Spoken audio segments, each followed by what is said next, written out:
जो भी students exams की तैयारी कर रहे हैं ना, उनके लिए ये एक स्टेप बाय स्टेप रिवीजन होने वाला है। एकदम सही कहा आपने। आज हमारा फोकस किसी लंबी चौड़ी कहानी पर नहीं, बल्कि सीधे फैक्ट्स, डेटा और उन महत्वपूर्ण वर्षों पर होगा जो सीधे पेपर में पूछे जाते हैं। सबसे ज्यादा चर्चा में रहता है वो है जीडीपी, ग्रॉस डोमेस्टिक प्रोडक्ट। हाँ, पर यहाँ पर ना अक्सर जीडीपी और जीएनपी के बीच एक कंफ्यूजन बना रहता है। वो इसलिए क्योंकि लोग रटने की कोशिश करते हैं। देखिए, इसे समझने का सबसे आसान तरीका है दो शब्दों पर फोकस करना, भौगोलिक सीमा और नागरिकता। अच्छा। हाँ, जब हम जीडीपी की बात करते हैं ना, तो सारा खेल बाउंड्री का है। देश की भौगोलिक सीमाओं के अंदर जो भी उत्पादन हो रहा है वो जीडीपी है। मतलब चाहे वो उत्पादन कोई भारतीय कर रहा हो या कोई विदेशी कंपनी। एग्जैक्टली। मान लीजिए दक्षिण कोरिया की कोई मोबाइल कंपनी नोएडा में अपनी फैक्ट्री लगाकर फोन बना रही है, तो चूंकि वो भारत की जमीन पर बन रहा है, वो हमारी जीडीपी का हिस्सा होगा। बिल्कुल, भले ही वो मुनाफा कोरिया ले जाए। अब इसके ठीक उलट है जीएनपी, यानी ग्रॉस नेशनल प्रोडक्ट। तो इसमें क्या होता है? जीएनपी में बाउंड्री कोई मायने नहीं रखती। यहां मायने रखती है सिर्फ नागरिकता। भारतीय नागरिकों द्वारा किया गया कुल उत्पादन जीएनपी है, चाहे वो दुनिया के किसी भी कोने में हो। अरे वाह! इसका मतलब अगर कोई भारतीय सॉफ्टवेयर इंजीनियर अमेरिका में बैठकर काम कर रहा है और पैसे भारत भेज रहा है, तो वो भारत के जीएनपी का हिस्सा होगा, लेकिन हमारी जीडीपी का नहीं। बहुत क्लियर है। Boundary versus passport. अब एक और फॉर्मूला है जो अक्सर एग्जाम में आता है, एनएनपी, यानी नेट नेशनल प्रोडक्ट। हाँ, नेट नेशनल प्रोडक्ट। इसे निकालने के लिए ना जीएनपी में से डेप्रिसिएशन यानी मूल्यह्रास को घटा दिया जाता है। पर मैं सोच रही थी, अगर हम कुल उत्पादन की बात कर रहे हैं तो इस मूल्यह्रास को घटाया क्यों जाता है? क्या इसे किसी मशीन की घिसाई से समझ सकते हैं? बिल्कुल सही पकड़ा आपने। देखिए, जब कोई देश उत्पादन करता है तो फैक्ट्रियां चलती हैं, मशीनें इस्तेमाल होती हैं। अब समय के साथ ये चीजें घिसती भी तो है ना। हाँ, एक नई मशीन और पुरानी मशीन तो सेम काम नहीं करेगी। एकदम। उस टूट फूट की मुरम्मत के लिए जो खर्च आता है या उसकी वैल्यू में जो गिरावट आती है, उसी को अर्थशास्त्र में डिप्रिसिएशन कहते हैं। अच्छा, तो मतलब अगर देश ने 100 रुपए कमाए लेकिन 10 रुपए की मशीन घिस गई, तो असली और शुद्ध कमाई 90 रुपए ही मानी जाएगी। बिल्कुल, यही एनएनपी है, अर्थव्यवस्था की शुद्ध कमाई। और जब हम इस नेशनल इनकम को देश की जनसंख्या से डिवाइड कर देते हैं, तो हमें पर कैपिटा इनकम यानी प्रति व्यक्ति आय मिल जाती है। सही कहा। पर ये सारे आंकड़े निकालता कौन है? हवा में तो नहीं बनते होंगे। नहीं, इसके लिए एनएसओ है, नेशनल स्टैटिस्टिकल ऑफिस। और यहाँ एक बहुत जरूरी फैक्ट है स्टूडेंट्स के लिए, बेस ईयर या आधार वर्ष। अभी एनएसओ का बेस ईयर 2011-12 है। 2011-12, लेकिन अर्थव्यवस्था को इतने पुराने साल से क्यों नापते हैं? महंगाई के असर को हटाने के लिए। देखिए, अगर देश ने पिछले साल 10 रुपए के 100 पेन बनाए तो जीडीपी 1000 रुपए हुई। अब इस साल भी 100 ही पेन बने, कोई नया प्रोडक्शन नहीं हुआ, लेकिन पेन 15 रुपए का हो गया, तो जीडीपी तो 1500 रुपए दिखेगी। एग्जैक्टली। कागज पर लगेगा 50% ग्रोथ हो गई, पर असल में तो सिर्फ महंगाई बढ़ी है।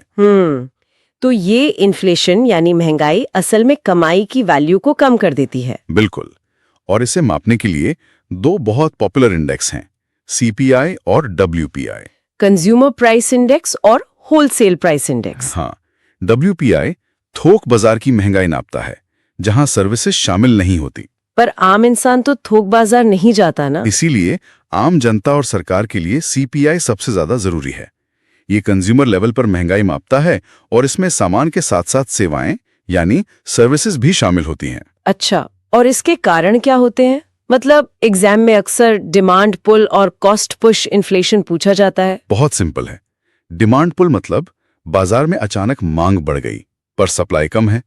ज्यादा लोग एक ही चीज खरीदना चाहते हैं तो बेचने वाला रेट बढ़ा देता है। जैसे किसी इलाके में नया आईटी पार्क बने तो वहां घरों का किराया अचानक बढ़ जाता है। एग्जैक्टली। मांग ने कीमतों को पुल कर लिया यानी खींच लिया। और दूसरा है कॉस्ट पुश। तो इसमें लागत बढ़ जाती होगी। हाँ, अगर अंतर्राष्ट्रीय बाजार में कच्चे तेल के दाम बढ़ जाएं तो ट्रांसपोर्ट महंगा हो जाएगा। अब माल ढुलाई महंगी होगी तो हर चीज की कीमत अपने आप बढ़ जाएगी। यानी लागत ने कीमतों को ऊपर पुश कर दिया। बिल्कुल। और भारत में इस महंगाई को कंट्रोल में रखने की जिम्मेदारी है एमपीसी की, मॉनेटरी पॉलिसी कमेटी, जिसकी स्थापना 2016 में हुई थी। सही। और इनका टारगेट बहुत क्लियर है, महंगाई को 4% के करीब रखना, जिसमें ±2% की छूट है। मतलब 2 से 6% के बीच। हाँ, तो अब महंगाई की बात उठी है तो इसे कंट्रोल करने वाली सबसे बड़ी संस्था आरबीआई की बात आना स्वाभाविक है। बिल्कुल, रिजर्व बैंक ऑफ इंडिया। 1935 में इसकी स्थापना हुई थी। 1935। और जब भी आरबीआई की बात आती है तो रेपो रेट और रिवर्स रेपो रेट तो हमेशा न्यूज में रहते हैं। हाँ, ये दोनों टूल्स है मार्केट से पैसा सोखने या छोड़ने के। रेपो रेट वो ब्याज दर है जिस पे आरबीआई बैंकों को लोन देता है। तो अगर महंगाई ज्यादा है तो आरबीआई रेपो रेट बढ़ा देगा। एकदम। रेपो रेट बढ़ा तो बैंकों को महंगा लोन मिलेगा, वो आगे कस्टमर को भी महंगा लोन देंगे, लोग कम लोन लेंगे, खर्च कम करेंगे और मांग घट जाएगी। और मांग घटते ही महंगाई नीचे आ जाएगी। तो रिवर्स रेपो रेट इसका उल्टा करता है। हाँ, वो दर जिस पर बैंक अपना अतिरिक्त पैसा आरबीआई के पास रखते हैं। अगर आरबीआई चाहता है कि बैंक मार्केट में पैसा ना बांटे तो वो रिवर्स रेपो रेट बढ़ा देता है। अब यहाँ ना स्टूडेंट्स के लिए एक बहुत बड़ा मिथ वर्सेस फैक्ट सेक्शन आना चाहिए। अक्सर लोग सीआरआर और एसएलआर को लेकर कंफ्यूज रहते हैं। अरे हाँ, ये बहुत कॉमन है। सबको लगता है दोनों ही रिजर्व हैं तो सेम काम करते होंगे। ये बहुत बड़ा भ्रम है। देखिए, सीआरआर है कैश रिजर्व रेशियो। ये वो कैश है जो बैंकों को अनिवार्य रूप से सीधे आरबीआई के पास रखना होता है। मतलब ये पैसा आरबीआई की तिजोरी में लॉक हो गया, इस पे बैंक को कोई ब्याज भी नहीं मिलता। बिल्कुल।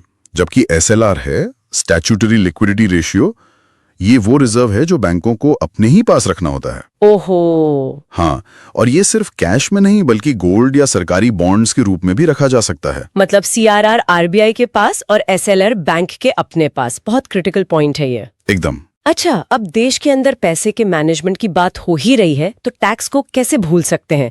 और इसमें सबसे बड़ा रिफॉर्म था GST, goods and services tax. 1 जुलाई 2017 से लागू हुआ। और इसके लिए 101वां संविधान संशोधन किया गया था।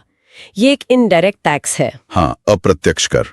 इससे पहले टैक्स पर टैक्स लगता था, जिसे कैस्केडिंग इफेक्ट कहते थे। जीएसटी ने वन नेशन वन टैक्स का सिस्टम बना दिया। बिल्कुल, जिसमें सीजीएसटी केंद्र के लिए है, एसजीएसटी राज्य के लिए, और 2 राज्यों के बीच व्यापार हो तो आईजीएसटी की बात। लेकिन व्यापार तो बाहर भी होता है ना। बिल्कुल, एक्सटर्नल सेक्टर। तो देश का बाहरी दुनिया से जो भी व्यापार या लेन देन होता है उसका रिकॉर्ड कहाँ रहता है? उसे कहते हैं बीओपी, बैलेंस ऑफ पेमेंट्स। इसके 2 मुख्य हिस्से होते हैं। पहला है करंट अकाउंट। इसमें रोजमर्रा का व्यापार यानी सामान और सेवाओं का आयात निर्यात आता है। और दूसरा है कैपिटल अकाउंट। हाँ, इसमें निवेश और देनदारी आती है। जैसे कोई विदेशी कंपनी भारत में एफडीआई यानी डायरेक्ट इन्वेस्टमेंट करे या सरकार वर्ल्ड बैंक से लोन ले ले। अच्छा, तो जब हम विदेश से व्यापार करते हैं तो अक्सर रुपयों की वैल्यू गिरने की बात आती है। यहाँ से ना एग्जाम का सबसे मोस्ट प्रोबेबल क्वेश्चन बनता है। बिल्कुल, एक्सचेंज रेट का सवाल। हाँ, क्योंकि डिप्रिसिएशन और डिवैल्यूएशन में बहुत कंफ्यूजन होता है। दोनों का मतलब मुद्रा का कमजोर होना है, पर फर्क क्या है? बहुत बड़ा तकनीकी फर्क है। देखिए, डिप्रिसिएशन यानी मूल्य ह्रास एक नेचुरल मार्केट प्रोसेस है। मतलब इसमें सरकार कुछ नहीं करती। एकदम नहीं। ये पूरी तरह से बाजार की डिमांड और सप्लाई पर निर्भर है। अगर डॉलर की मांग बढ़ी तो रुपया अपने आप कमजोर हो जाएगा। और डिवैल्यूएशन? डिवैल्यूएशन यानी अवमूल्यन जानबूझकर किया जाता है, जब सरकार या सेंट्रल बैंक किसी पॉलिसी के तहत अपनी मुद्रा की वैल्यू कम कर दे। पर कोई सरकार जानबूझकर अपनी करेंसी क्यों गिराएगी? अपने एक्सपोर्ट्स को बढ़ाने के लिए। अच्छा। हाँ, जब रुपया कमजोर होगा तो विदेशों के लिए हमारा सामान सस्ता हो जाएगा ना। 1991 के संकट के समय भारत ने यही किया था। ओहो, ये तो बहुत तगड़ी स्ट्रैटेजी है। अब विदेशी व्यापार से वापस अपनी जड़ों की तरफ आते हैं। कृषि यानी एग्रीकल्चर, भारतीय अर्थव्यवस्था की रीढ़। बिल्कुल। और जब कृषि की बात होती है तो कई क्रांतियों के नाम आते हैं, जैसे हरित क्रांति, ग्रीन रेवोल्यूशन। 1960s के दशक में एमएस स्वामीनाथन इसके जनक थे।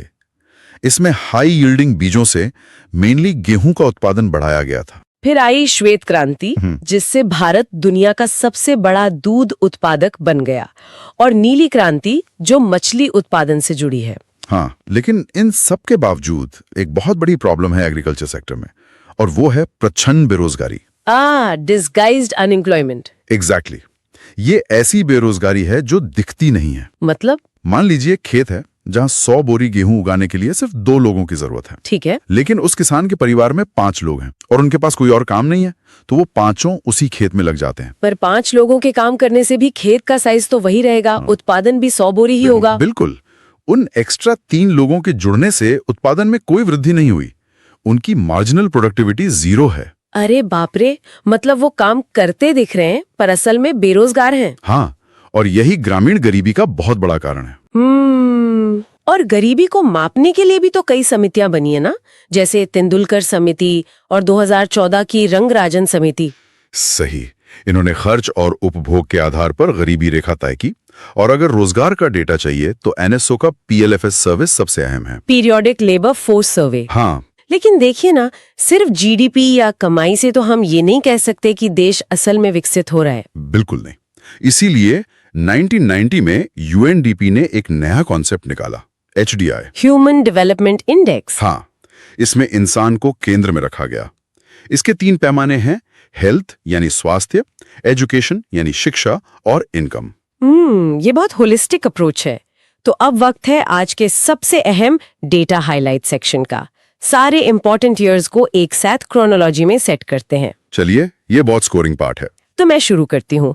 1935 में आरबीआई बना, और 1944 में आईएमएफ और वर्ल्ड बैंक की स्थापना हुई, फिर 1950 में प्लानिंग कमीशन यानी योजना आयोग, और 1991 में आए LPG reforms, liberalisation, privatisation, globalisation. 1995 में डब्ल्यूटीओ बना, और 2011 में भारत की आखिरी पूर्ण जनगणना यानी सेंसस हुआ। 2015 में नीति आयोग आया, 2016 में मॉनेटरी पॉलिसी कमेटी बनी, और 2017 में जीएसटी लागू हुआ। वाओ, ये क्रोनोलॉजी याद रही तो एग्जाम में बहुत फायदा होगा। डेफिनेटली। सबसे पहले वैश्विक मंच की ओर चलते हैं। हाँ, अंतर्राष्ट्रीय खबरें हमेशा से क्रूशियल रही हैं। नोबेल पुरस्कार 2024 की सूची सामने आ चुकी है।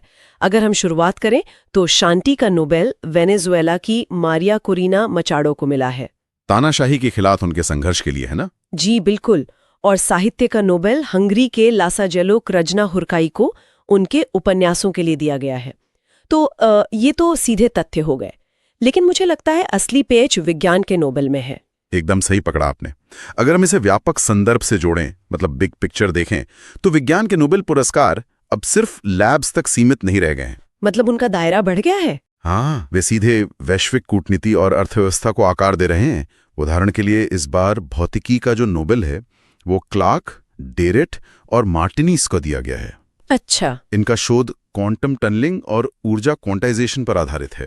रुकिए, ये क्वांटम टनलिंग सुनकर तो ऐसा लगता है जैसे किसी विज्ञान कथा फिल्म का शब्द हो। मतलब परीक्षा के लिए ये जानना तो ठीक है कि इन्हें पुरस्कार मिला, लेकिन असल में ये है क्या? हाँ, ये कंफ्यूजिंग लग सकता है। मतलब एक सामान्य बैकग्राउंड वाले छात्र को इसे कैसे समझना चाहिए? इसे एक आसान से उदाहरण से समझते हैं। मान लीजिए आपके पास एक टेनिस की गेंद है जिसे एक दीवार पर फेंका जाता है। ठीक है। अब सामान्य भौतिकी क्या कहती है? यही कि गेंद दीवार से टकराकर वापस आ जाएगी। जाहिर सी बात है, दीवार पार तो नहीं करेगी। बिल्कुल, लेकिन क्वांटम स्तर पर यानी उपपरमाणु कणों की उस बहुत ही सूक्ष्म दुनिया में वो कण बिना दीवार को तोड़े उसके आर पार निकल सकता है। अरे वाह, बिना तोड़े। हाँ, और इसे ही क्वांटम टनलिंग कहते हैं। ये कोई जादू नहीं है, बल्कि प्रकृति का ही एक नियम है जिसे अब इंसान नियंत्रित करना सीख रहा है। ये तो सच में बहुत दिलचस्प है। और देखो, ये सिर्फ एक सैद्धांतिक बात नहीं है। ये वर्तमान में जो क्वांटम सुप्रीमेसी या क्वांटम सर्वोच्चता की दौड़ चल रही है ना, उसका एकदम आधारभूत हिस्सा है। मतलब जो देश इसमें आगे निकलेगा वो फायदे में रहेगा। बिल्कुल। जिस देश या कंपनी के पास सबसे उन्नत क्वांटम कंप्यूटर होगा, वो भविष्य की वैश्विक साइबर सुरक्षा और पूरी अर्थव्यवस्था पर राज करेगा। ये तो वाकई चौंकाने वाला है। मतलब जो शोध आज एक बंद प्रयोगशाला में हो रहा है वो कल का सबसे बड़ा भूराजनीतिक हथियार बन सकता है। एकदम सही। और रसायन विज्ञान के नोबेल में भी कुछ ऐसा ही क्रांतिकारी हुआ है। अच्छा, उसमें क्या हुआ है? हाँ, सुसुम जो जापान से हैं, रिचर्ड ऑस्ट्रेलिया से और उमार अमेरिका से, इन्हें मेटल ऑर्गेनिक फ्रेमवर्क के लिए नोबेल मिला है, जिसे संक्षेप में MOF कहते हैं, राइट? हाँ, MOF। मुझे ये समझना है कि ये MOF असल में करते क्या हैं। देखो, MOF को आप एक बहुत ही सूक्ष्म स्पंज की तरह समझ सकते हैं।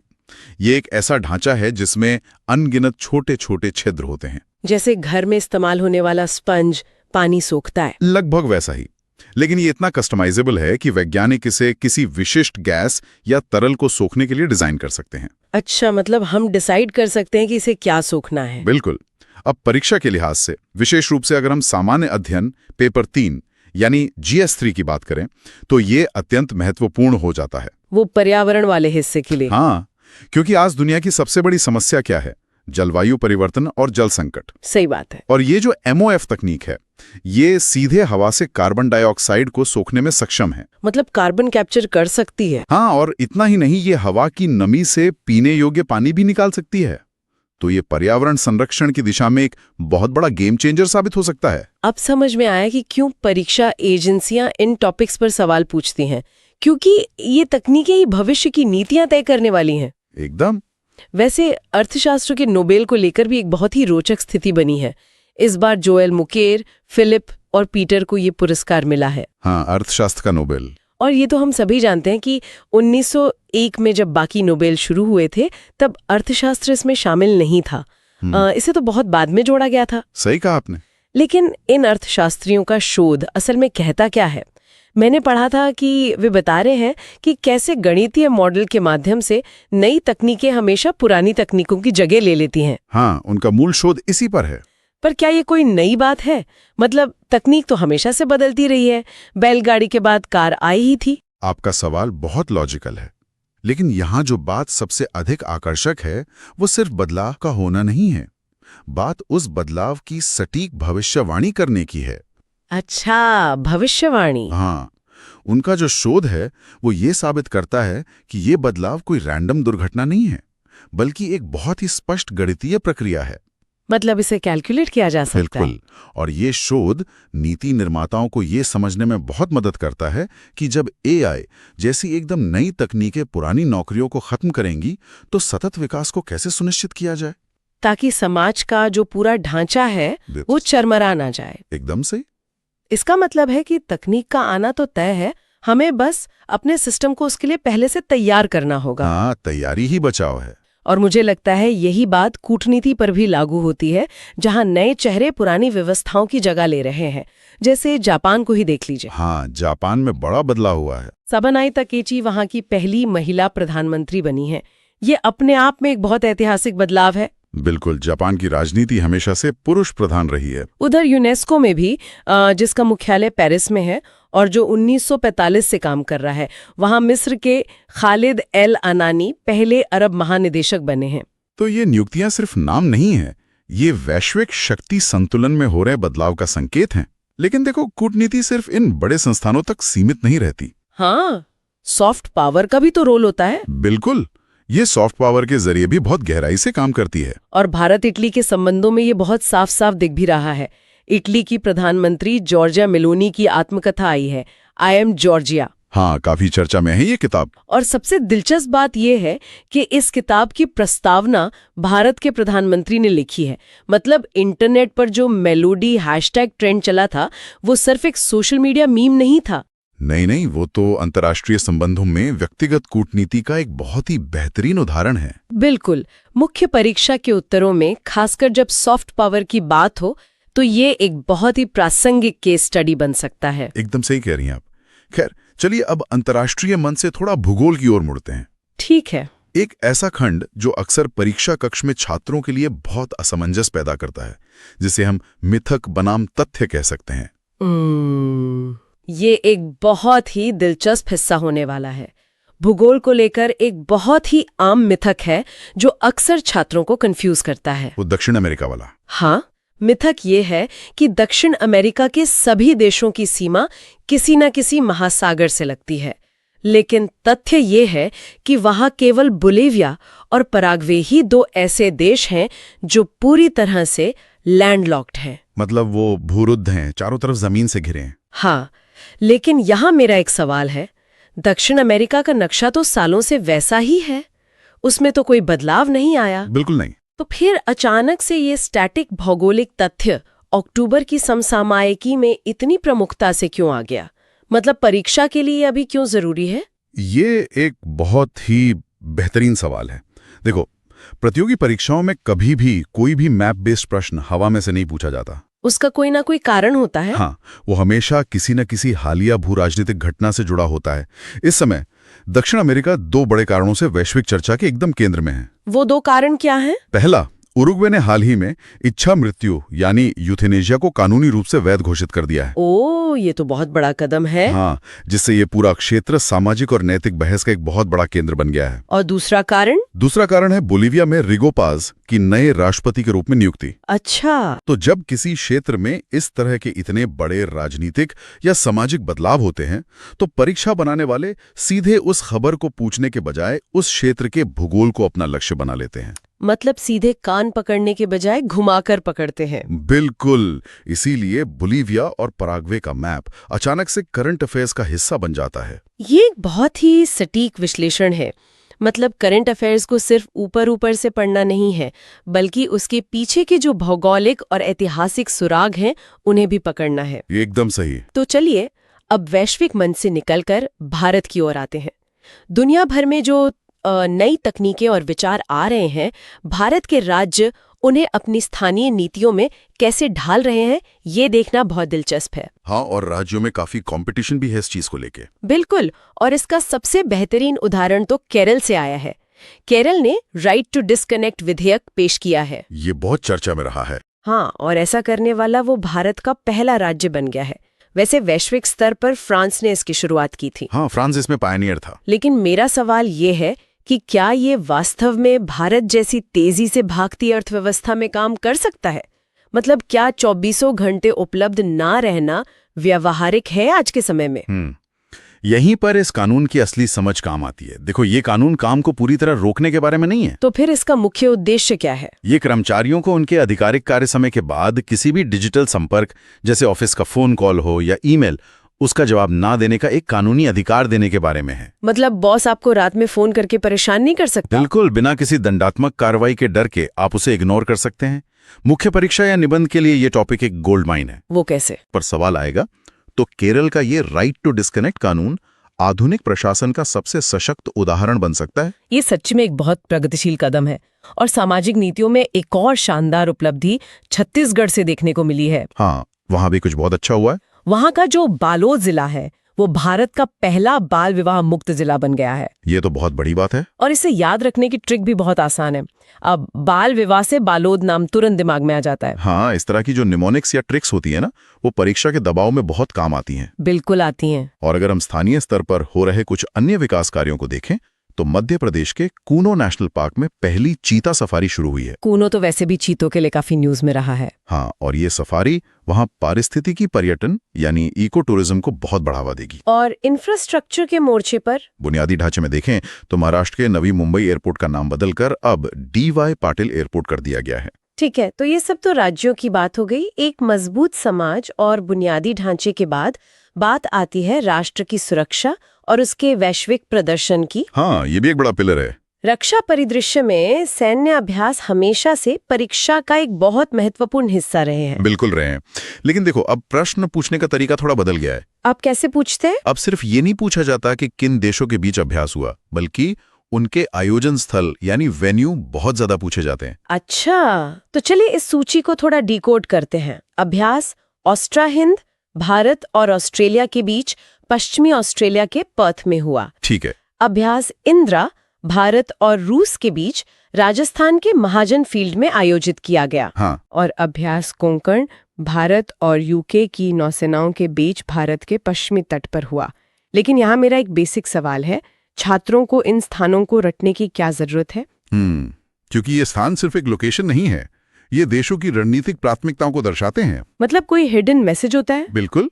उदाहरण के लिए ऑस्ट्रेलिया के साथ पर्थ में नौसैनिक अभ्यास करना ये स्पष्ट संकेत देता है कि दोनों देश इंडो पैसिफिक क्षेत्र की सुरक्षा को लेकर कितने गंभीर हैं। अच्छा, तो ये चीन को भी एक संदेश है। हाँ, ये सिर्फ एक रूटीन अभ्यास नहीं है, बल्कि एक तरह का शक्ति प्रदर्शन है। रक्षा कूटनीति के इस पहलू को समझना वाकई जरूरी है। खैर, अब अगर हम राष्ट्र के प्रदर्शन को मापने वाले डेटा की ओर बढ़ें, तो हमारे सामने एक बहुत ही दिलचस्प विरोधाभास खड़ा होता है। विरोधाभास कैसा? मैं बताती हूँ। पहले हम खेलों का डेटा देखते हैं। भारत एक उभरती हुई खेल महाशक्ति बन रहा है। इसमें कोई शक नहीं है। एथलेटिक्स में भारत ने 10वीं रैंक हासिल की है, जिसमें 6 स्वर्ण सहित कुल 22 पदक जीते हैं और इसमें ब्राजील शीर्ष पर रहा। बहुत शानदार प्रदर्शन था ये। इसके अलावा मलेशिया में हुए सुल्तान ऑफ जोहर कप, जो कि हॉकी का टूर्नामेंट है, उसमें भारत ने रजत पदक जीता। और ऑस्ट्रेलिया को स्वर्ण मिला था शायद। हाँ, वर्ल्ड पैरा आर्चरी में भारत दूसरे स्थान पर रहा और एशियन एक्वाटिक्स में भी भारत ने 11वीं रैंक पाई। तो ये सारा डेटा दिखाता है कि खेलों में हम कितनी तेजी से आगे बढ़ रहे हैं। सही बात है, लेकिन देखो सिक्के का दूसरा पहलू भी है। वो क्या है? जब हम अर्थव्यवस्था के आंकड़ों को देखते हैं तो इन्वेस्टमेंट रिस्क इंडेक्स में 226 देशों की सूची में भारत अभी 155वें स्थान पर है। ओह, ये तो काफी पीछे है। हाँ, जबकि स्विट्जरलैंड इसमें पहले स्थान पर है। व्यक्तिगत क्षमता में दौड़ने में तो बहुत तेज है, लेकिन जिस ट्रैक पर उसे दौड़ना है वो ट्रैक अभी भी उबड़ खाबड़ है। ये बहुत ही शानदार तुलना की आपने। खेल में प्रतिभाएं उभर रही हैं, लेकिन निवेश के मामले में ढांचागत चुनौतियां अभी भी बनी हुई हैं। बिल्कुल। अर्थव्यवस्था की भाषा में इसे संरचनात्मक विकास का चरण कहते हैं। मतलब खेल के मैदान में तो व्यक्तिगत लगन, आपकी प्रतिभा और कुछ सालों के लक्षित प्रशिक्षण से आप पदक जीत सकते हैं। हाँ, वो व्यक्ति पर निर्भर करता है। लेकिन जब बात एक पूरे देश के इन्वेस्टमेंट रिस्क को कम करने की होती है तो आपको श्रम कानूनों में सुधार, न्यायपालिका की गति, नीतिगत स्थिरता और बहुत बड़े बुनियादी ढांचे की आवश्यकता होती है, जिसमें काफी समय लगता है। हाँ, ये एक बहुत धीमी और जटिल प्रक्रिया है। तो जैसा आपने कहा, धावक तैयार है, लेकिन ट्रैक को विश्व स्तरीय बनने में अभी समय लगेगा। बहुत खूब समझाया आपने। अब अर्थशास्त्र और सुरक्षा के बाद किसी राष्ट्र की असली पहचान तो उसकी संस्कृति और कला से ही होती है। बिल्कुल, वो उसकी आत्मा है। तो चलिए इस महीने के कुछ महत्वपूर्ण पुरस्कारों और सम्मानों को भी समझ लेते हैं। महात्मा गांधी सेवा पुरस्कार 2025 इतिहासकार रामचंद्र गुहा को कर्नाटक सरकार द्वारा दिया गया है। ये एक बहुत प्रतिष्ठित सम्मान है। और विज्ञान के क्षेत्र में शस्त्र रामानुजन पुरस्कार अलेक्जेंडर स्मिथ को मिला है। ये पुरस्कार उन्हें नंबर थ्योरी या संख्या सिद्धांत के लिए दिया गया है। और यहाँ छात्रों को ये समझना बहुत जरूरी है कि ये नंबर थ्योरी सिर्फ कागजों पर होने वाला कोई अमूर्त गणित नहीं है। तो इसका प्रैक्टिकल इस्तेमाल क्या है? आज हम जो भी सुरक्षित डिजिटल लेन देन करते हैं या जो भी एन्क्रिप्शन हम इंटरनेट पर इस्तेमाल करते हैं ना, वो सब इसी नंबर थ्योरी पर आधारित है। अरे वाह, तो ये हमारे रोजमर्रा के जीवन से जुड़ा है। पर्यावरण संरक्षण में भी भारत को एक बहुत बड़ी ऐतिहासिक उपलब्धि हासिल हुई है। हाँ, डॉक्टर सोनाली घोष वाली न्यूज। बिल्कुल, doctor Sonali Ghosh IUCN Canton Miller award जीतने वाली पहली भारतीय बन गई हैं और ये सम्मान उन्होंने रोसा टेवेरा के साथ साझा किया है। पहली बार किसी भारतीय का ये जीतना इसे परीक्षा के लिए बहुत बहुत महत्वपूर्ण बना देता है। एकदम। और इसी तरह wild life photographer of the year का जो पुरस्कार है वो दक्षिण अफ्रीका के विन वार्डन हीवर को मिला है। उनकी उस तस्वीर के लिए। हाँ, उनकी तस्वीर घोस्ट टाउन विजिटर के लिए। बहुत अद्भुत तस्वीर थी वो। और देखो, संस्कृति का एक बहुत बड़ा हिस्सा हमारा सिनेमा और कला भी है। Of course. हाल ही में अहमदाबाद में फिल्म फेयर 2025 का आयोजन हुआ। हाँ, जिसमें लापता लेडीज को बेस्ट फिल्म चुना गया। बिल्कुल। और कार्तिक आर्यन, अभिषेक बच्चन, राजकुमार राव और आलिया भट्ट को उनके अभिनय के लिए सम्मानित किया गया। और लाइफ टाइम अचीवमेंट अवार्ड वो जीनत अमान और दिग्गज निर्देशक श्याम बेनेगल को मिला। बहुत सही। इसके अलावा शेरी सिंह मिसेस यूनिवर्स 2025 का खिताब जीतने वाली पहली भारतीय बनी। तो ये सभी सम्मान केवल व्यक्तियों की उपलब्धि नहीं है, बल्कि ये वैश्विक मंच पर राष्ट्र की सॉफ्ट पावर को भी बहुत बढ़ाते हैं। हाँ, देश की इमेज अच्छी होती है, लेकिन संस्कृति और अर्थव्यवस्था का आपस में भी एक गहरा संबंध है। कैसे? जो विशेष रूप से पूर्वोत्तर भारत में देखने को मिलता है, जैसे मणिपुर के उत्सव निंगोल चोकोबा और मेरा हो चुंगवा केवल कुछ सांस्कृतिक कार्यक्रम धर नहीं है। बिल्कुल नहीं। वर्तमान परिदृश्य में जब वहां सामाजिक ताने बाने को बनाए रखना एक बहुत बड़ी चुनौती बना हुआ है, तब ये उत्सव मेती और नागा समुदायों के बीच एकता और सामाजिक समरसता का एक बहुत बड़ा प्रतीक बनकर उभरते हैं। हाँ, ये बहुत जरूरी है। और परीक्षा में कला और संस्कृति के जो प्रश्न होते हैं वो अक्सर उन्हीं क्षेत्रों से आते हैं जो सामाजिक रूप से किसी न किसी वजह से चर्चा में रहते हैं। ये एक बहुत अच्छी टिप है छात्रों के लिए। पूर्वोत्तर से ही एक और बड़ी खबर है कोकराझार गैलीफू रेल परियोजना। ये भारत भूटान के बीच है ना? जी। 3456 करोड़ रुपए की ये रेलवे लाइन सिर्फ पटरियां बिछाने का काम नहीं है। यह असल में भारत की जो नेबरहुड फर्स्ट यानी पड़ोसी प्रथम नीति है, उसका एक जीता जागता आर्थिक स्वरूप है। बिल्कुल, कनेक्टिविटी से ही तो व्यापार बढ़ेगा। इसी तरह संस्कृति मंत्रालय द्वारा 17 अक्टूबर को अभिधम्म दिवस मनाया जाना भारत की बौद्ध कूटनीति का हिस्सा है। सही बात है। और देश की आर्थिक दिशा तय करने वाले कुछ प्रमुख संस्थानों में भी अहम बदलाव हुए हैं। कौन कौन से? जैसे फिक्की के नए अध्यक्ष आनंद गोयनका बने, आईसीसी के अध्यक्ष के रूप में बृजभूषण अग्रवाल नियुक्त हुए हैं और एसोचैम की कमान निर्मल कुमार मिंडा ने संभाली है। ये तो बहुत बड़े उद्योग संगठन है। हाँ, ये वही संस्थाएं हैं जो सरकार के साथ मिलकर देश की उद्योग नीतियां बनाती हैं, इसलिए ये नाम याद रखना जरूरी है। भूतियों को भी याद करना आवश्यक है, जिन्होंने अपना अतुलनीय योगदान देकर दुनिया को अलविदा कह दिया। हाँ, श्रद्धांजलियां भी परीक्षा का हिस्सा होती हैं। ओडिशा के प्रसिद्ध लोक कलाकार और पद्मश्री से सम्मानित गोपीनाथ सोई तथा इसरो के प्रख्यात वैज्ञानिक और पद्म भूषण एकनाथ चिटनीस का हाल ही में निधन हो गया। उनका जो योगदान रहा है वो हमेशा हम सबको प्रेरणा देता रहेगा। निश्चित रूप से। तो इस इतने बड़े घटनाक्रम का अंतिम निष्कर्ष क्या निकलता है? मतलब परीक्षा के नजरिए से? हाँ, परीक्षा में सिर्फ अवधारणाएं ही नहीं बल्कि जो महत्वपूर्ण तिथियां होती हैं वो भी बहुत निर्णायक होती हैं। लेकिन क्या 10-15 तारीखों को एक ही सांस में रट लेना कोई समाधान है? बिल्कुल नहीं। रटने के बजाय ये समझना जरूरी है कि परीक्षक इन तिथियों को किस तरह से घुमाकर पूछते हैं। तो इसे कैसे टैकल करें? आइए इसका एक रैपिड रिवीजन करते हैं, लेकिन थोड़े विश्लेषणात्मक नजरिए से। ठीक है, शुरू करते हैं। उदाहरण के लिए 2 अक्टूबर ले लीजिए।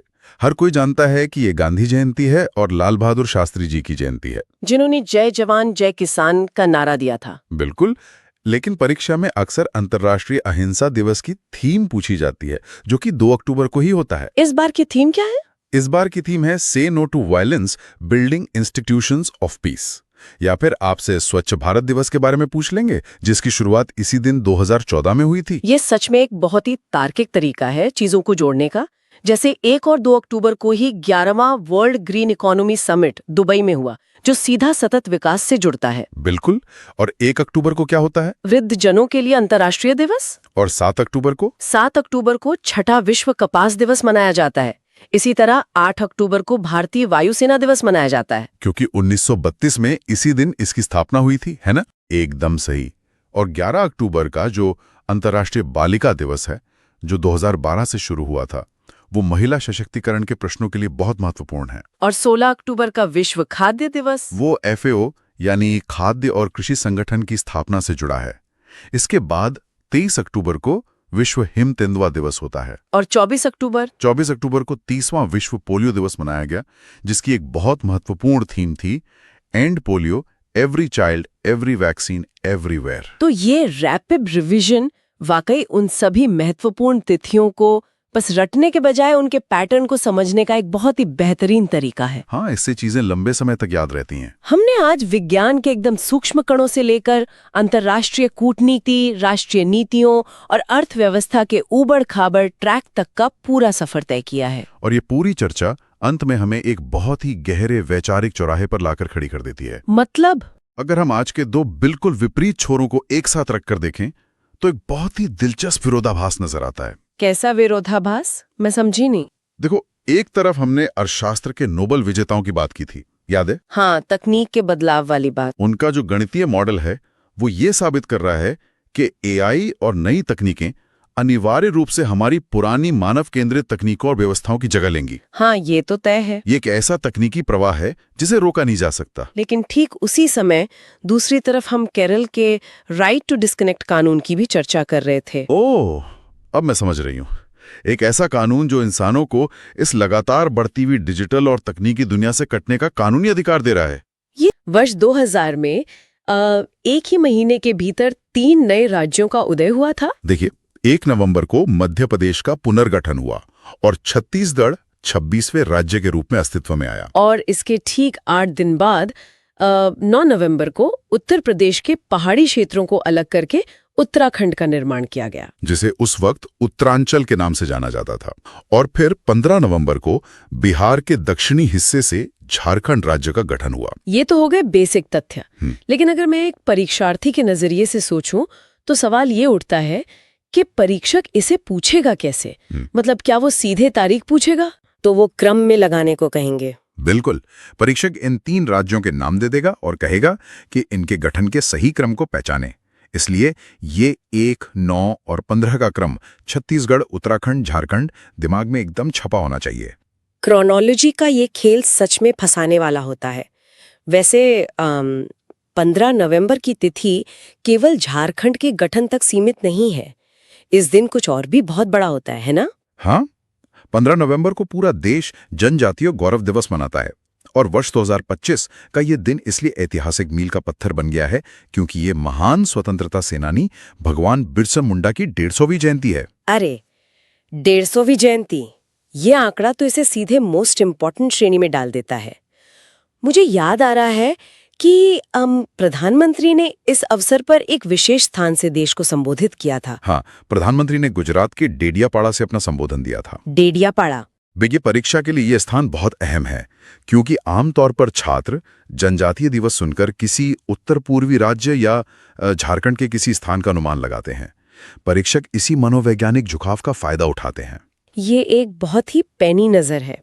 चलिए नवंबर की कुछ अन्य महत्वपूर्ण तिथियों और उनकी थीम पर नजर डालते हैं क्योंकि थीम से जुड़े सवाल अक्सर परेशान करते हैं। तिथियों की बात करें तो 5 नवंबर को विश्व सुनामी जागरूकता दिवस मनाया जाता है। इसका मुख्य उद्देश्य तटीय समुदायों को प्राकृतिक आपदाओं के प्रति सचेत करना है।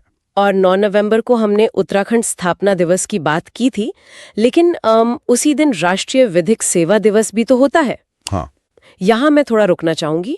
ये जो विधिक सेवा दिवस है, ये अक्सर चर्चाओं में पीछे छूट जाता है। इसका महत्व क्या है? इस वर्ष इसका 31वां संस्करण मनाया गया। इसका महत्व इसलिए है क्योंकि ये विधिक सेवा प्राधिकरण अधिनियम 1987 के लागू होने की याद में मनाया जाता है।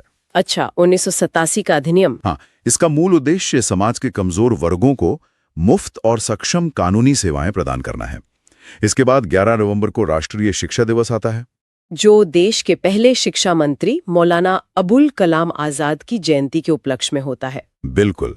और PYQ के अनुसार एक दिलचस्प तथ्य ये है कि इसे मनाने की शुरुआत वर्ष 2008 में हुई थी। 2008, यह तथ्य वाकई ध्यान देने लायक है। चलिए आगे बढ़ते हैं। 14 नवंबर को बाल दिवस के साथ एक और वैश्विक दिवस जुड़ता है। हाँ, विश्व मधुमेह दिवस। और इस बार इसकी थीम बहुत ही प्रासंगिक थी, डायबिटीज अक्रॉस लाइफ स्टेजेस, मतलब जीवन के विभिन्न चरणों में मधुमेह। ये थीम इस बात पर जोर देती है कि यह बीमारी अब केवल बुजुर्गों तक सीमित नहीं है। इसके अलावा 16 नवंबर को राष्ट्रीय प्रेस दिवस है और 18 से 24 नवंबर तक एंटी माइक्रोबियल अवेयरनेस सप्ताह मनाया गया। एंटी माइक्रोबियल अवेयरनेस, ये आज के समय का सबसे बड़ा मेडिकल संकट बनता जा रहा है, जब दवाइयां बैक्टीरिया पर असर करना बंद कर देती हैं। इसकी थीम क्या थी? इसकी थीम थी act now, protect our present, secure our future. Act now, protect our present, secure our future, ठीक है। इसके बाद 20 नवंबर को विश्व बाल दिवस आता है, जिसकी थीम थी माई डे माई राइट्स। और 21 नवंबर को विश्व मत्स्य पालन दिवस, जो सीधे तौर पर हमारी नीली अर्थव्यवस्था यानी ब्लू इकोनॉमी के लक्ष्यों से जुड़ा है। बिल्कुल। तिथियों के इस सागर में सबसे दिलचस्प पड़ाव आता है 26 नवंबर को। इस दिन हम 76वां संविधान दिवस मनाते हैं और साथ ही ये राष्ट्रीय दुग्ध दिवस भी है, जो श्वेत क्रांति के जनक डॉक्टर वर्गीज कुरियन की जयंती है। संविधान दिवस की इस वर्ष की थीम हमारा संविधान हमारा स्वाभिमान रखी गई थी। हाँ, लेकिन देखिए, इस बार का 76वां संविधान दिवस एक बहुत ही खास वजह से चर्चा में है। यहीं पर मैं हमारे मिथ वर्सेस फैक्ट सेक्शन को सामने लाना चाहूंगी। एक बहुत आम मिथ यानी भ्रम ये है कि संविधान दिवस का मतलब केवल संसद में मूल संविधान की प्रस्तावना का पठन करना है या उस ऐतिहासिक दिन के लिए कुछ भाषण देना भरें। हाँ बिल्कुल, लेकिन इस बार का फैक्ट कुछ और ही कहानी बयां कर रहा है। तथ्य ये है कि 2025 का ये आयोजन भाषाई समावेशन का एक ऐतिहासिक प्रतीक बन गया है। इस वर्ष भारत के संविधान का नया संस्करण 9 अतिरिक्त क्षेत्रीय भाषाओं में जारी किया गया है। 9 नई भाषाएं, अरे वाह! ये तो एक तरह से संविधान को सीधे जमीनी स्तर तक ले जाने की कवायद है। ये भाषाएं कौन सी हैं? परीक्षा की दृष्टि से इन 9 भाषाओं के नाम एकदम कंठस्थ होने चाहिए। ये हैं मलयालम, मराठी, पंजाबी, बोडो, कश्मीरी, तेलुगु, उड़िया, असमिया और डोगरी। अच्छा, और परीक्षा की यहाँ सीधा सवाल तो नहीं पूछेगा। बिल्कुल नहीं। वो प्रश्न बनाएगा कि हाल ही में किन भाषाओं में संविधान का नया संस्करण जारी नहीं किया गया है, और विकल्पों में से एक गलत भाषा डाल दी जाएगी। ये कदम मुझे बहुत प्रभावित कर रहा है। ये ऐसा है जैसे ये नई भाषाएं हमारे संविधान को एक जीवंत दस्तावेज बना रही हैं। सही कहा। मतलब ये अब महज एक कानूनी किताब नहीं रह गई जो वकीलों के बस्ते या किसी कांच के बक्से में बंद हो। ये अब आम नागरिक की अपनी मातृभाषा में बात कर रहा है। ये एक बहुत ही सटीक विश्लेषण है। समावेशन के इसी विचार से अगर हम आगे बढ़ें और राज्यों की राजनीतिक और भौगोलिक स्थिति की ओर रुख करें, तो इस महीने की सबसे बड़ी राजनीतिक हलचल बिहार से आई है। राजनीतिक हलचल कहें या एक अभूतपूर्व रिकॉर्ड, बिहार चुनाव में नीतीश कुमार ने रिकॉर्ड 10वीं बार मुख्यमंत्री पद की शपथ ली है। एक ही राज्य में 10 बार शपथ लेना कोई छोटी बात नहीं है। बिल्कुल। इसके पीछे के आंकड़े क्या कहते हैं? आंकड़े सत्ता की एक तरफा तस्वीर पेश करते हैं। विधानसभा की कुल 243 सीटों में से बहुमत का आंकड़ा 122 का होता है, लेकिन एनडीए गठबंधन ने यहां 202 सीटें जीतकर एक विशाल बहुमत हासिल किया। 202 सीटें? बाप रे। हाँ, इसमें भाजपा को 89 और जेडीयू को 85 सीटें प्राप्त हुईं। नेतृत्व के स्तर पर सम्राट चौधरी और विजय कुमार सिन्हा को उप मुख्यमंत्री बनाया गया है। लेकिन जैसा कि हमने शुरू में तय किया था कि हम केवल सतही राजनीति पर बात नहीं करेंगे। परीक्षा के दृष्टिकोण से बिहार की भौगोलिक और पर्यावरणीय स्थिति का विकास कहीं ज्यादा महत्वपूर्ण है। बिल्कुल, खासकर रामसर स्थलों को लेकर जो ताजा घोषणाएं हुई हैं। हाँ, रामसर साइट्स। रामसर साइट्स का ये खंड इस बार की परीक्षाओं के लिए एक हॉटस्पॉट है। यहीं से सीधे पीवाईक्यू पैटर्न के प्रश्न बनेंगे। मुझे लगता है कि यहीं पर परीक्षक छात्रों के लिए सबसे बड़ा जाल बिछाते हैं।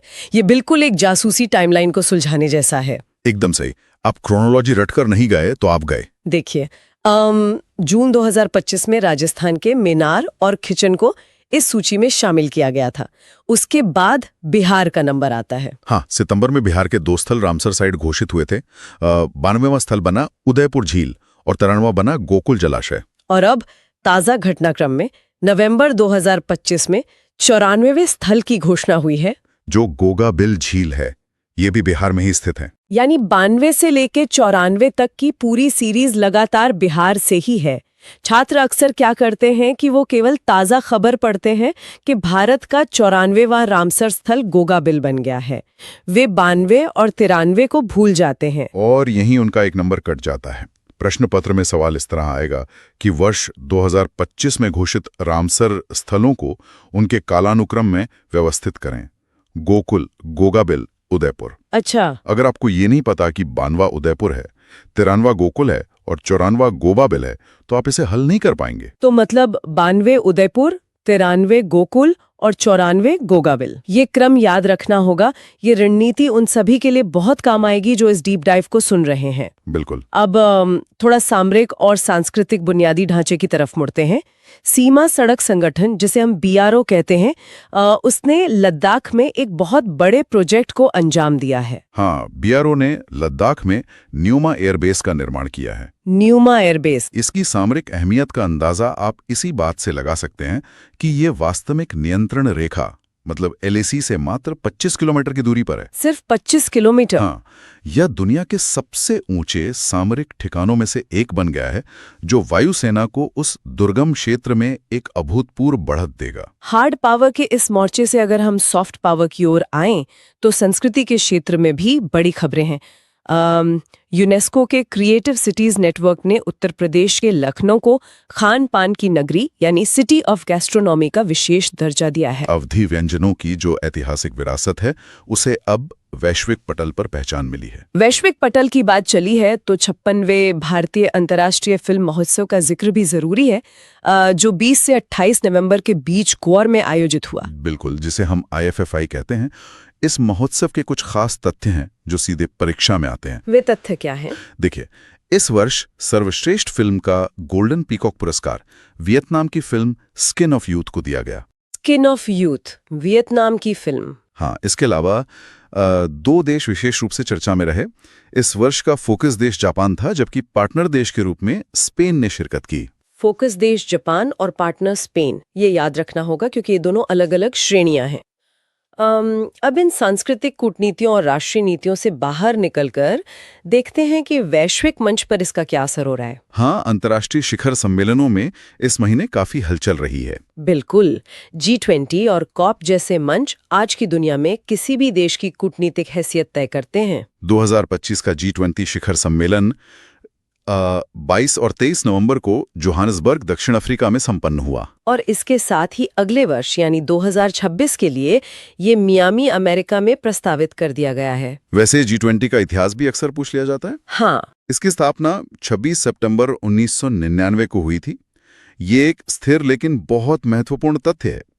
सम्मेलनों की कड़ी में जलवायु परिवर्तन पर सबसे बड़ा वैश्विक मंथन COP30 बेलेम, ब्राजील में आयोजित किया गया। ब्राजील में हुए इस सम्मेलन में भारत का पक्ष किसने रखा था? इसमें भारत का प्रतिनिधित्व हमारे केंद्रीय जलवायु मंत्री भूपेंद्र यादव ने किया। ठीक है। सम्मेलनों के अलावा भारत ने ऑपरेशन सागर बंधु के जरिए अपनी कूटनीतिक और मानवीय पहुंच भी दिखाई है। ऑपरेशन सागर बंधु ये कहाँ चलाया गया? श्रीलंका में आए विनाशकारी चक्रवात डिटवाह के बाद भारत ने तत्काल नौसैनिक सहायता भेजकर यह अभियान चलाया था। ये तो पड़ोसी देशों के प्रति हमारी नेबरहुड फर्स्ट नीति का एक उत्कृष्ट उदाहरण है।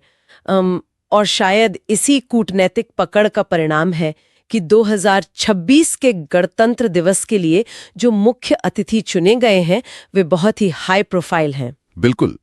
2026 के 77वें गणतंत्र दिवस समारोह के मुख्य अतिथि के रूप में यूरोपीय संघ के 2 शीर्ष नेता भारत आ रहे हैं। ये दोनों नेता कौन हैं? इनमें यूरोपीय परिषद के अध्यक्ष एंटोनियो कोस्टा और यूरोपीय आयोग की अध्यक्ष उर्सुला वॉन डेर लेयन शामिल हैं। ये तो भारत और यूरोप के बीच बढ़ते रणनीतिक संबंधों का एक बहुत मजबूत संकेत है। हाँ, ये कूटनीतिक लिहाज से बहुत अहम है। ये सब सुनकर तो लगता है कि वैश्विक पटल पर भारत की स्थिति लगातार मजबूत हो रही है। लेकिन अब मैं हमारे डेटा हाईलाइट सेक्शन की ओर आना चाहूंगी, जहां सूचकांकों के आंकड़े इस पूरी तस्वीर को एकदम से पलट कर रख देते हैं।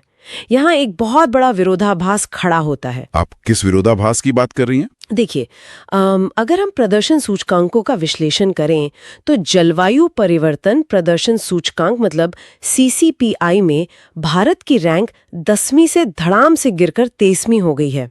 हाँ, ये गिरावट तो है। और सिर्फ यही नहीं, रूल ऑफ लॉ इंडेक्स में भी गिरावट है।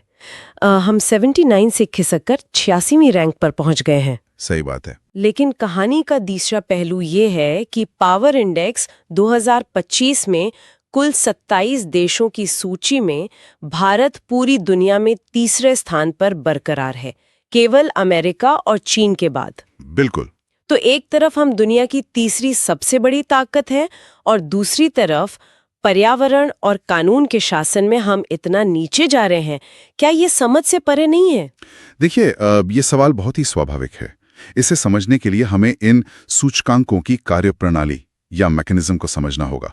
सबसे पहले CCPI की बात करते हैं, जिसे German watch, new climate institute और क्लाइमेट एक्शन नेटवर्क मिलकर जारी करते हैं। हाँ, तो इसमें ये 13 पायदान की गिरावट क्यों आई? वही तो मेरा सवाल है। दिलचस्प बात यह है कि इस 67 देशों की सूची में सबसे हैरान करने वाला तथ्य यह है कि शीर्ष 3 स्थान मतलब पहली, दूसरी और तीसरी रैंक पूरी तरह से रिक्त रखे गए हैं।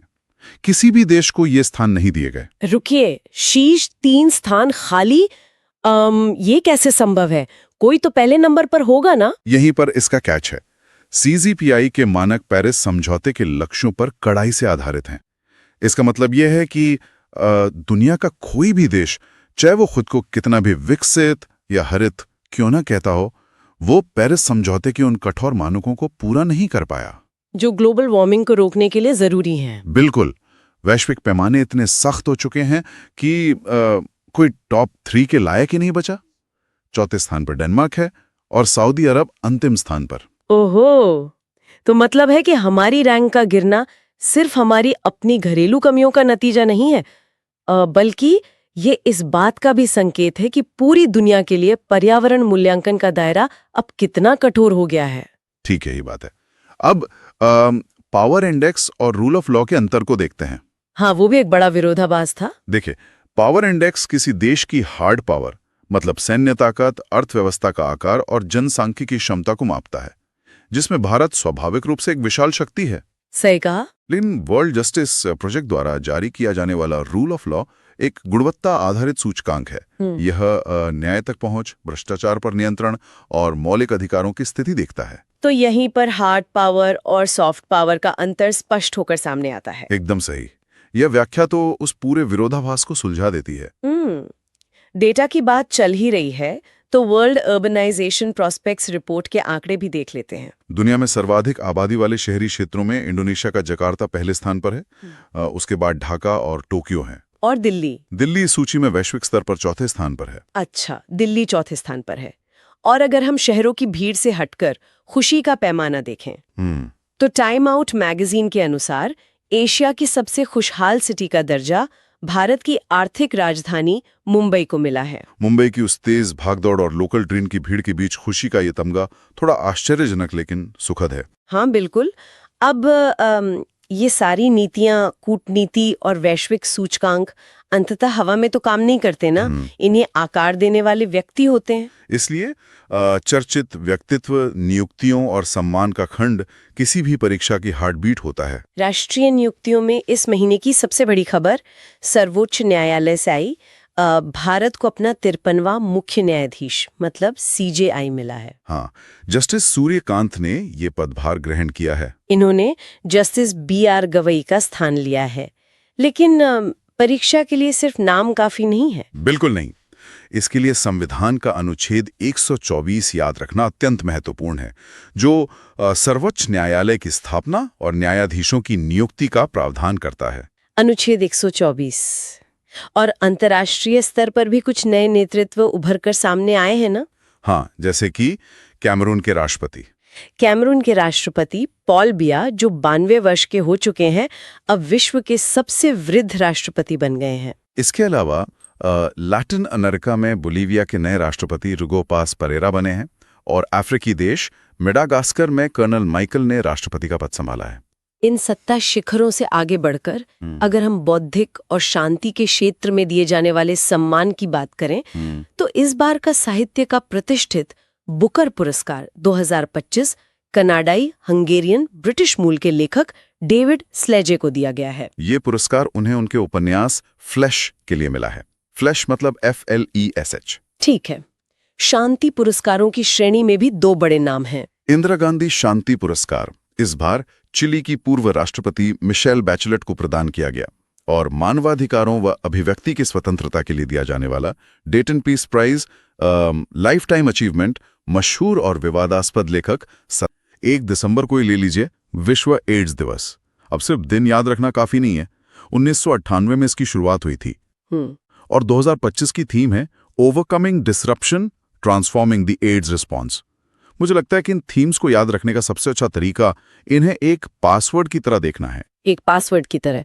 ये दिलचस्प है। मतलब इसे थोड़ा और समझाइए। देखिए, जैसे हम डिजिटल दुनिया में हैकिंग से बचने के लिए अपना पासवर्ड अपडेट करते रहते हैं, ठीक वैसे ही वैश्विक संस्थाएं दुनिया की नई चुनौतियों के हिसाब से हर साल अपना लक्ष्य यानी अपनी थीम अपडेट करती हैं। इस बार फोकस डिसरप्शन या बाधाओं को पार करने पर है। अरे वाह, ये एक बहुत ही सटीक नजरिया है। और इसी दिन, मेरा मतलब है 1 दिसंबर को ही, भारत में 2 बड़े स्थापना दिवस भी होते हैं। अच्छा, कौन से? पहला है सीमा सुरक्षा बल यानी BSF का 61वां स्थापना दिवस, जिसकी स्थापना 1965 के युद्ध के बाद हुई थी। और दूसरा है नागालैंड का 63वां स्थापना दिवस, जो 1963 में एक राज्य बना था। ये वर्ष 1963 और 1965 क्रोनोलॉजी वाले सवालों में बहुत काम आते हैं। बिल्कुल। फिर 3 दिसंबर को अंतर्राष्ट्रीय दिव्यांगजन दिवस होता है। 1992 से शुरू हुए इस दिन की 2025 की theme fostering disability inclusive societies for advancing social progress रखी गई है। सही है। और अगर समावेशी समाज की बात करें तो 10 दिसंबर का मानवाधिकार दिवस, जो 1950 से मनाया जा रहा है, उसकी थीम भी human rights are everyday essentials है। मतलब मानवाधिकार कोई विशेष सुविधा नहीं है, बल्कि रोजमर्रा की जरूरत है। एग्जैक्टली। इसी क्रम में 14 दिसंबर को ऊर्जा दक्षता ब्यूरो द्वारा राष्ट्रीय ऊर्जा संरक्षण दिवस मनाया जाता है। लेकिन ऐतिहासिक दृष्टि से देखें तो 19 दिसंबर बहुत खास है, गोवा मुक्ति दिवस। हाँ, ऑपरेशन विजय। बिल्कुल। 1961 में ऑपरेशन विजय के तहत गोवा को पुर्तगालियों से मुक्त कराया गया था। इसमें इतिहास का एक बहुत ही शानदार विरोधाभास देखने को मिलता है। पुर्तगाली भारत में सबसे पहले 1498 में आए थे और सबसे अंत में यानी 1961 में गए। अरे हाँ, ये तथ्य तो क्रोनोलॉजी वाले प्रश्नों के लिए एक बेहतरीन एंकर पॉइंट बन सकता है। और दिसंबर का आखिरी हफ्ता तो वैसे भी राष्ट्रीय व्यक्तित्वों के नाम रहता है। जैसे 22 दिसंबर को श्रीनिवास रामानुजन की स्मृति में राष्ट्रीय गणित दिवस, जो 2012 से शुरू हुआ। फिर 23 दिसंबर को पूर्व प्रधानमंत्री चौधरी चरण सिंह की 123वीं जयंती पर राष्ट्रीय किसान दिवस मनाया जाता है। और 24 दिसंबर को? 24 दिसंबर को राष्ट्रीय उपभोक्ता अधिकार दिवस है, जिसकी थीम ने सच में मेरा ध्यान खींचा।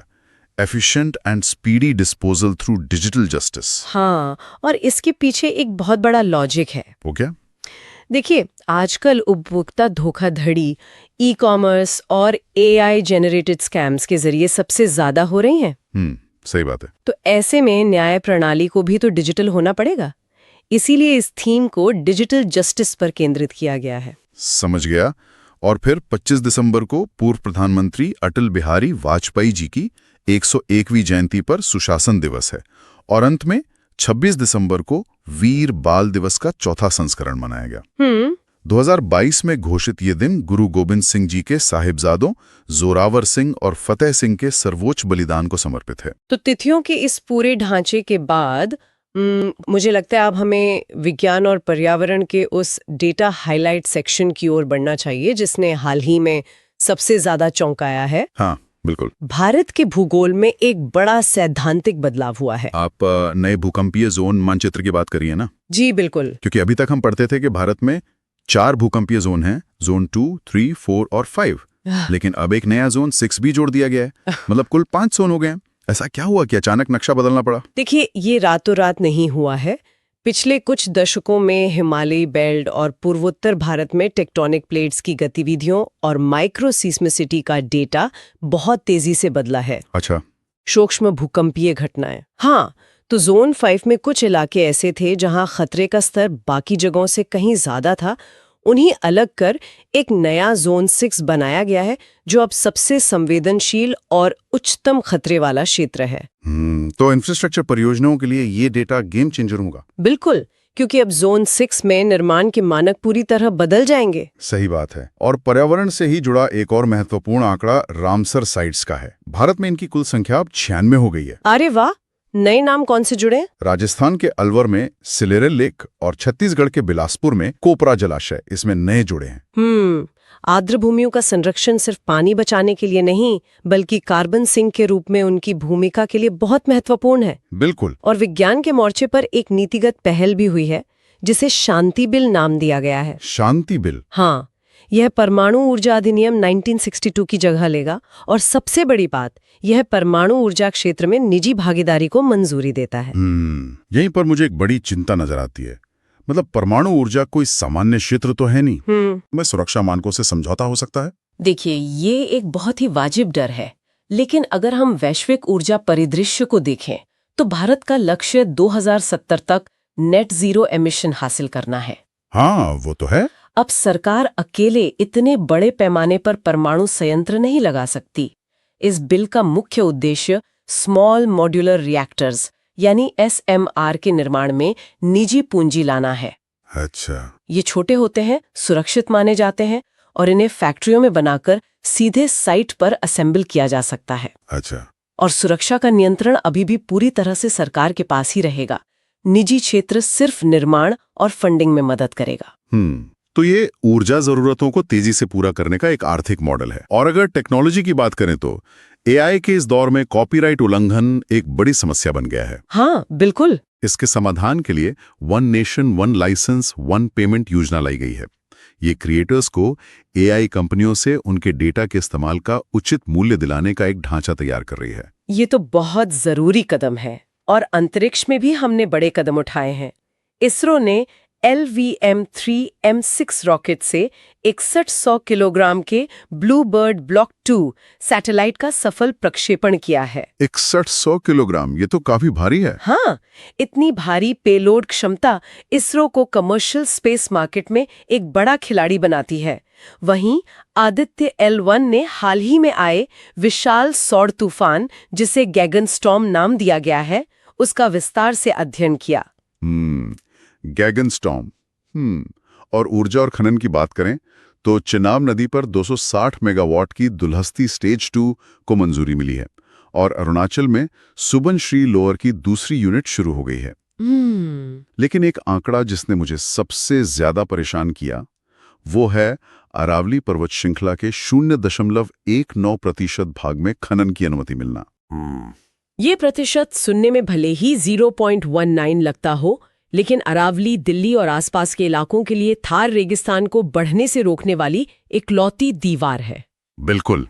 यहाँ विकास और पारिस्थितिकी के बीच सीधा टकराव है, जिस पर आगे बहुत बहस होने वाली है। सही कहा। चलिए अब मिथक बनाम तथ्य के उस हिस्से पर आते हैं जिसका जिक्र हमने शुरुआत में किया था। स्पेस एक्सप्लोरेशन को लेकर हमेशा से ये माना जाता रहा है कि आपको एक फाइटर पायलट जैसी फिटनेस चाहिए। हाँ, लेकिन दिसंबर 2025 में मिची बेंटहॉस अंतरिक्ष में जाने वाली विश्व की पहली व्हीलचेयर यूजर अंतरिक्ष यात्री बन गई हैं। अरे वाह! ये सिर्फ एक रिकॉर्ड नहीं है, ये साबित करता है कि माइक्रोग्रेविटी में शारीरिक अक्षमता नहीं रह जाती, वहाँ हर कोई तैरता है। स्पेस टूरिज्म और विज्ञान के नजरिए से ये मानव क्षमता की एक बहुत बड़ी जीत है। बिल्कुल। और नियुक्तियों के मोर्चे पर भी कई अहम बदलाव हुए हैं। 13वें मुख्य सूचना आयुक्त के रूप में राजकुमार गोयल की नियुक्ति हुई है। उन्होंने हीरालाल सामरिया की जगह ली है। सूचना का अधिकार अधिनियम 2005 के तहत यह पद लोकतंत्र में पारदर्शिता की रीढ़ माना जाता है। सही बात है। और राज्य स्तर पर एक ऐतिहासिक नियुक्ति हुई है। अनु गर्ग उड़ीसा की पहली महिला मुख्य सचिव बनी है। अच्छा। हाँ, इसके अलावा साहित्य जगत के लिए एक बड़ी क्षति हुई। छत्तीसगढ़ के प्रथम ज्ञानपीठ विजेता प्रख्यात लेखक विनोद कुमार शुक्ला जी का निधन हो गया। उनकी सबसे मशहूर कृति दीवार में एक खिड़की रहती है सिर्फ एक किताब नहीं, बल्कि हिंदी साहित्य का एक मील का पत्थर है। बिल्कुल। और अंतर्राष्ट्रीय स्तर पर भी हमने एक बड़ी शख्सियत को खो दिया, खालिद जिया, जो बांग्लादेश की पहली महिला प्रधानमंत्री थीं। उनके दौर ने दक्षिण एशिया की भू राजनीति पर गहरा असर डाला था। अन्य प्रमुख नामों में देखें तो मुख्य चुनाव आयुक्त ज्ञानेश कुमार को IIT कानपुर ने प्रतिष्ठित पूर्व छात्र पुरस्कार से नवाजा है। और अंतर्राष्ट्रीय मंचों पर वरहम सलीक UNHCR के नए प्रमुख बने हैं। चेक गणराज्य में आंद्रेज बाबिच ने प्रधानमंत्री का पद संभाला है और चिली में जोस एंटोनियो कोस्ती नए राष्ट्रपति चुने गए हैं। अब आते हैं उस वैश्विक कूटनीति पर जहां देश सम्मेलनों और सैन्य अभ्यासों के जरिए अपनी ताकत और दोस्ती का प्रदर्शन करते हैं। यहां से परीक्षा के लिए सबसे संभावित प्रश्न क्या हो सकता है? देखिए, ब्रिक्स सम्मेलनों का क्रम, ये वो मोस्ट प्रोबेबल एग्जाम क्वेश्चन है जिसे नजरअंदाज करना भारी पड़ सकता है। वो कैसे? 2025 का ब्रिक्स सम्मेलन ब्राजील के रियो में हुआ, ये तो ठीक है, लेकिन असली बात यह है कि 2026 के ब्रिक्स की मेजबानी भारत करने जा रहा है। पश्चिम के आर्थिक दबदबे के बीच भारत में ब्रिक्स का आयोजन एक बहुत बड़ा भू राजनीतिक इवेंट होगा। ये तो बहुत बड़ा पॉइंट है। और सामरिक स्तर पर बात करें तो भारत और मालदीव के बीच 2 बड़े सैन्य अभ्यास हुए, 14वां एक्वेरियन केरल में और 8वां एकाथा मालदीव में। हाँ, हाल ही में मालदीव के साथ जो कूटनीतिक तनाव देखा गया था, उसके बाद ये सैन्य अभ्यास हिंद महासागर में भारत की पकड़ को मजबूत करने के संकेत हैं। बिल्कुल। और अंतर्राष्ट्रीय आतंकवाद के खिलाफ सीरिया में अमेरिका और जॉर्डन ने मिलकर हॉक आई स्ट्राइक ऑपरेशन को अंजाम दिया है। हाँ। पर्यावरण और कूटनीति के सम्मेलनों की बात करें तो कतर के दोहा में भ्रष्टाचार निरोधक COP11 आयोजित हुआ। वहीं जैव विविधता के लिए CBD COP17 का आयोजन अक्टूबर 2026 में अर्मेनिया में तय किया गया है। एक खबर जो हमारी नेबरहुड फर्स्ट पॉलिसी को दर्शाती है वो ये है कि यमन द्वारा नामांकन किए गए चक्रवात द्वितवा से श्रीलंका में भारी तबाही हुई। हाँ, चक्रवात द्वितवा। हाँ, और भारत ने बिना समय गंवाए $450 मिलियन की आर्थिक सहायता प्रदान की। संकट के समय में क्षेत्रीय नेतृत्व इसी को तो कहते हैं। बिल्कुल। और खेल जगत भी काफी हलचलों से भरा रहा। राजस्थान में 50वां खेलो इंडिया यूनिवर्सिटी गेम्स संपन्न हुआ। इसमें मेडल टैली में चंडीगढ़ यूनिवर्सिटी सबसे ऊपर रही, और दूसरे नंबर पर दूसरे पर लवली प्रोफेशनल यूनिवर्सिटी यानी LPU रही, और तीसरे नंबर पर गुरु नानक देव यूनिवर्सिटी का नाम रहा। क्रिकेट में WPL 2026 की नीलामी ने काफी सुर्खियां बटोरी। दीप्ति शर्मा 3.20 करोड़ रुपए में यूपी वॉरियर्स द्वारा खरीदी गई और सबसे महंगी खिलाड़ी बनी। अरे वाह। हाँ, लेकिन दुबई के अंडर 19 एशिया कप में भारत को पाकिस्तान के हाथों हार का सामना करना पड़ा और उप विजेता से संतोष करना पड़ा। और तमिलनाडु में हुए जूनियर पुरुष हॉकी वर्ल्ड कप में भी भारत तीसरे स्थान पर रहा, जबकि जर्मनी ने स्पेन को हराकर खिताब अपने नाम किया। फुटबॉल में AIFF सुपर कप इस बार FC गोवा ने जीता है। और शूटिंग की दुनिया में दोहा में हुए ISSF वर्ल्ड कप फाइनल में भारत का प्रदर्शन बहुत शानदार रहा। क्या रैंक रही भारत की? चीन पहले स्थान पर था, लेकिन भारत ने 2 स्वर्ण सहित कुल 6 पदक जीतकर दूसरा स्थान हासिल किया है। ये तो बहुत अच्छी खबर है। और शतरंज में FIDE वर्ल्ड रैपिड में मैग्नस कार्लसन का दबदबा कायम रहा, वे विजेता बने। लेकिन भारत के लिए अच्छी खबर ये रही कि अर्जुन एरिगेसी और कोनेरू हम्पी ने कांस्य पदक अपने नाम किए। बहुत बढ़िया। अब आते हैं उस अंतर्राष्ट्रीय खबर पर जिसने सच में मुझे 2 बार पढ़ने पर मजबूर कर दिया। ऐसा क्या था? डोनाल्ड ट्रंप को पहला फीफा पीस प्राइज दिया गया है। मतलब मुझे लगा कहीं ये कोई टाइपो तो नहीं है। राजनीति और फुटबॉल का ये मेल पूरी तरह से अप्रत्याशित है। हाँ, मैं आपकी हैरानी समझ सकती हूँ, ये वाकई बहुत अजीब लगता है। लेकिन देखिए, परीक्षा बनाने वालों को ऐसे ही ट्रिकी फैक्ट्स पसंद आते हैं। वो तो है। कोई भी उम्मीदवार लॉजिक लगाकर डोनाल्ड ट्रंप को फीफा शांति पुरस्कार से नहीं जोड़ पाएगा। अगर आपने इसे पढ़ा नहीं है तो आप इसे तुक्के में सही नहीं कर सकते। बिल्कुल सही बात है। खैर, विविधता और संस्कृति के खंड में एक और चिंताजनक घटना हुई। सिडनी के मशहूर बॉन्डी बीच पर यहूदी त्योहार खनुका के दौरान एक हमला हुआ, जिसने अंतर्राष्ट्रीय स्तर पर सुरक्षा चिंताओं को बढ़ा दिया है। लेकिन भारत के लिए एक बेहद गर्व का क्षण भी आया है। दीपावली को यूनेस्को की 16वीं अमूर्त सांस्कृतिक विरासत सूची में शामिल किया गया है। ये एक बहुत बड़ी सांस्कृतिक मान्यता है। इससे पहले 15वीं अमूर्त विरासत के रूप में गरबा को शामिल किया गया था। इस सूची में आने का सीधा मतलब है कि दुनिया उस परंपरा को संरक्षित करने योग्य मानती है। हाँ, और कला और लॉजिस्टिक्स का एक बेहतरीन संगम भी देखने को मिला। भगवान राम की तंजा शैली में बनी 800 किलो और 12 फीट ऊंची पेंटिंग को भारतीय डाक के जरिए बेंगलुरु से अयोध्या भेजा गया। अरे वाह, 800 किलो! हाँ, इसके अलावा लद्दाख में गलवान घाटी के अंदर 14,500 फीट की ऊंचाई पर विश्व का सबसे ऊंचा युद्ध स्मारक बनकर तैयार हुआ है। और साहित्य में सलमान रुश्दी की 5 लघु कथाओं का नया संग्रह द 11th आवर प्रकाशित हुआ है। उत्तर प्रदेश विशेष राज्य स्तरीय परीक्षाओं के लिए यह हिस्सा निर्णायक भूमिका निभाता है। बिल्कुल। प्रशासन की कमान अब शशि प्रकाश गोयल जी के हाथ में है, जो यूपी के नए मुख्य सचिव बने हैं। और इंफ्रास्ट्रक्चर की बात करें तो गौतम बुद्ध नगर में भारत की सबसे बड़ी रक्षा उपकरण एवं ड्रूल इकाई स्थापित की जा रही है। देखिए, गौतम बुद्ध नगर का चुनाव काफी रणनीतिक है। यह यूपी डिफेंस कॉरिडोर का हिस्सा है और यहाँ एरोस्पेस इकोसिस्टम तेजी से विकसित हो रहा है।